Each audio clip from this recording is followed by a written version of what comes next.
this is kind of the stuff that I usually start off with. So this one I believe is a 1946 CJ2A. The story goes is that the guy I bought it from does yard work, and they gave him the Jeep for free if they cleaned out some logs and wood out of their yard. And apparently the Jeep ran and drove great, like they all said. About 12 years ago, and then one of these wheel bearings went out, so they parked the Jeep, and then that's where it sat.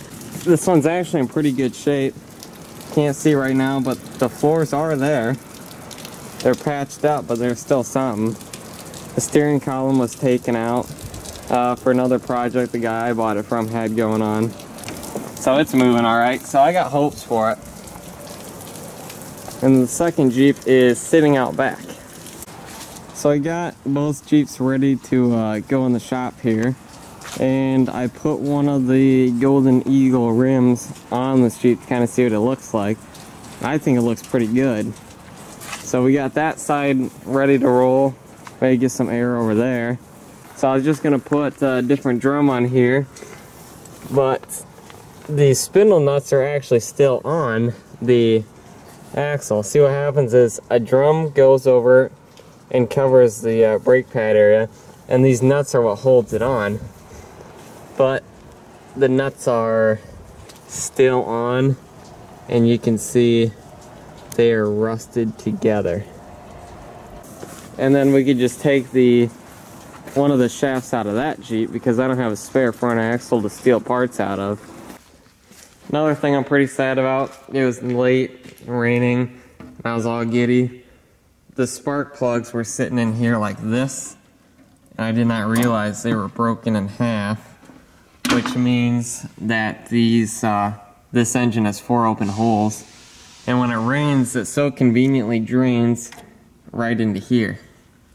So I was trying to get the head off the engine, wouldn't come off. Can't see it anymore, but water was just pouring out of the side here. So I was trying to get the head off the engine and just see what kind of condition the block's even in.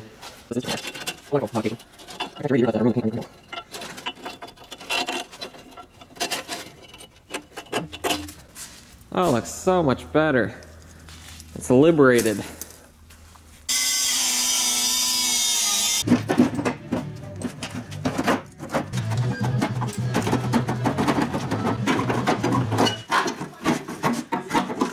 We got a crack right there we need to address. Oh, and this is my favorite modification. You know, a little styrofoam battery tray action.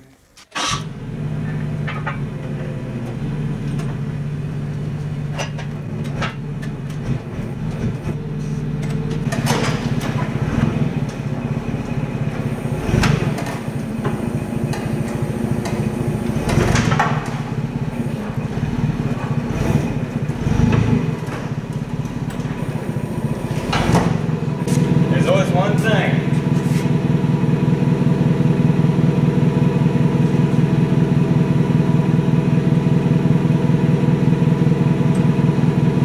About taking the engine out of this one.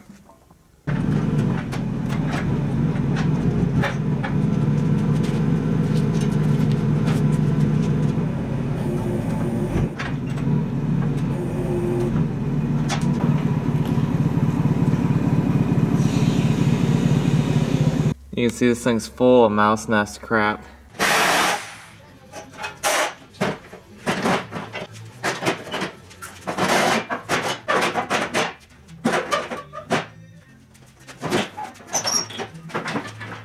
The only thing we need off of this frame now is going to be the steering system, which will be this whole shaft, this steering box, and the other Jeep just has this piece, so let me pop that off of there. And then we are also going to take this exhaust, which is just now being held on by a hanger down there underneath that axle I have strapped on. I'm going to put the last 3 Golden Eagle CJ5 tires and rims onto this CJ2A.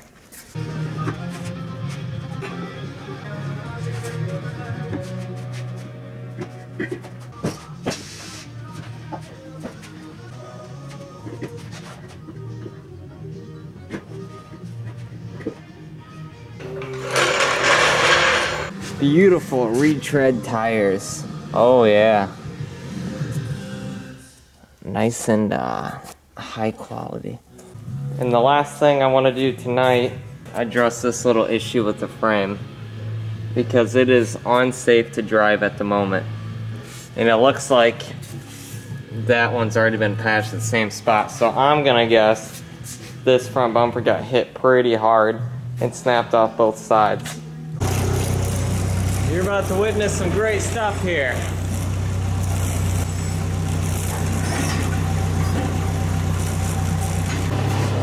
Oh yeah, that's about perfect if I've ever seen it. Nice and straight. Well, maybe by the time I'm done with it, it'll be a concourse quality vehicle. But this will at least make the Jeep drivable, safe, and the next owners can decide what they're gonna do. But since the frame's got so many repairs on it, I think it won't be terrible. Such patina here. You won't want to restore this. And it took 50 years, 70 years for Mother Nature to do this. You don't want to just restore that. You gotta respect it, right?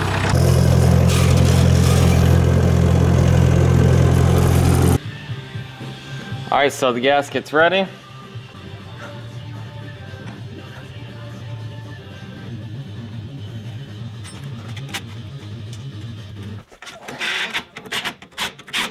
Make sure you go ahead and tighten this really well because someone's life could be depending on it. We have to put in some gear oil. This is what you want to use on everything on the Jeep. Your axles, your training, your transfer case, the steering box. This is just straight 90 gear oil. It's called GL-1. And this does not have additives that eat brass, which normal oils will do. You do not want to get this on your clothes because the moment it's on your clothes, they will smell forever. I have dedicated shirts I use for draining trainees and refilling them. It's ridiculous.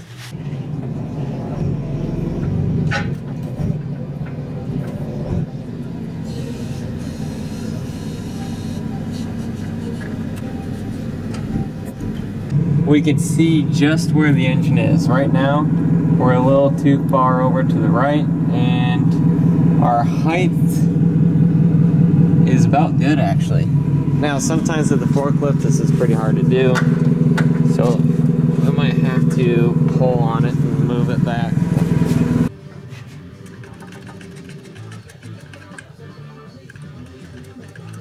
A few hours ago we went from a soulless, steerless Jeep, and now she has a purpose. Look at that. A Go Devil of glory. I almost forgot. We now have a fully wired engine. I copied the diagram off the other Jeep and then I made all new wires for this system because we had to cut the wires to get this off the other Jeep, and using wires already in it is not a good idea. So I made this as clean as I could, and I think it looks pretty good actually. This is how you make a Jeep look really nice from the front angle when you're doing pictures. Lipstick on a pig.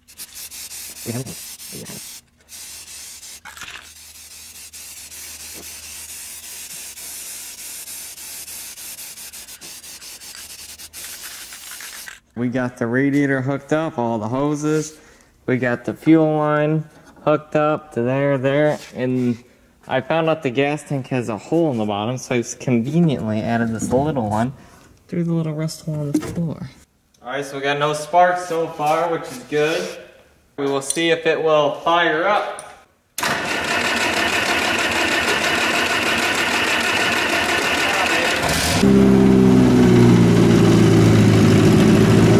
Oh yeah, we are rolling now.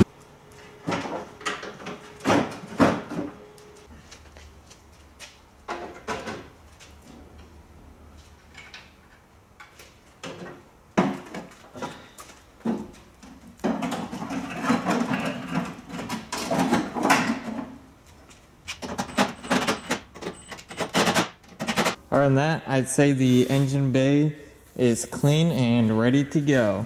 So I can go ahead and shut the hood. I've already checked the oil and the antifreeze. Oh, that seems to be pretty good. Last night we went, cleaned out the inside of the Jeep. Got to see what the floor looks like for the first time. Normally this is the first step I do, but since it's been so cold, I just didn't have the motivation. So we're gonna take it out and do a little testing.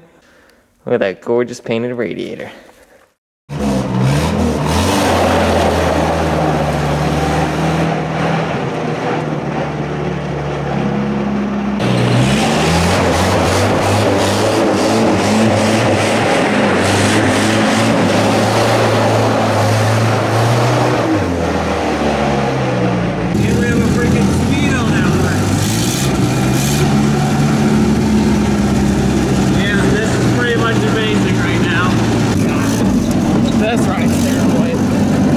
Took pictures with our Nikon here for our Craigslist ad, and I am officially deeming this Jeep finished. I've got it parked outside here. It doesn't need to be in the shop anymore. It can run and drive by itself. And we did a lot of work to this Jeep. The whole engine swap, the clutch ordeal, the steering box, the frame repair. Oh, what else did we clean the thing out? It was a lot of fun. I enjoyed bringing this thing back to the dead. We gave it a soul and a purpose. We gotta say one last goodbye to the logging 2A here. She served us well.